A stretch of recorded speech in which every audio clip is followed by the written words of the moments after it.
ಪಾವಗಡ ತಾಲೂಕಿನ ಮೀನನಕುಂಟನಹಳ್ಳಿಯಲ್ಲಿ ಆಯೋಜಿಸಲಾಗಿದ್ದ Nagalamadike premier league cricket tournament ಅನ್ನು ಸಮಾಜ ಸೇವಕರಾದ ನಾಗೇಂದ್ರ ಕುಮಾರ್ ಉದ್ಘಾಟಿಸಿದರು. ಪಂದ್ಯಾಟದ ಬಳಿಕ ವಿಜೇತರಿಗೆ ಬಹುಮಾನ ವಿತರಿಸಿ ಮಾತನಾಡಿದ ಅವರು, ಯುವಕರು ಕ್ರೀಡಾ ಮನೋಭಾವವನ್ನು ಬೆಳೆಸಿಕೊಳ್ಳಬೇಕು, ಕ್ರೀಡೆಯಲ್ಲಿ ತಮ್ಮನ್ನು ತಾವು ತೊಡಗಿಸಿಕೊಳ್ಳಬೇಕು ಎಂದು ಸ್ಫೂರ್ತಿದಾಯಕ ಮಾತನಾಡಿದರು.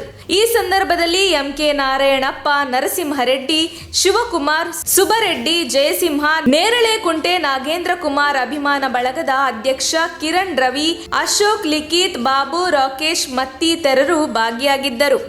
ನಮ್ಮ ತುಮಕೂರು ಮಾಧ್ಯಮದ ವಿಶೇಷ ಸುದ್ದಿಗಳನ್ನು ನಿರಂತರವಾಗಿ ಪಡೆದುಕೊಳ್ಳಲು ಚಾನೆಲ್ ಅನ್ನು ಸಬ್ಸ್ಕ್ರೈಬ್ ಮಾಡಿ. ಕ್ಷಣ ಕ್ಷಣದ ಸುದ್ದಿಗಳಿಗಾಗಿ www.nammathumakuru.com ಗೆ ಭೇಟಿ ನೀಡಿ.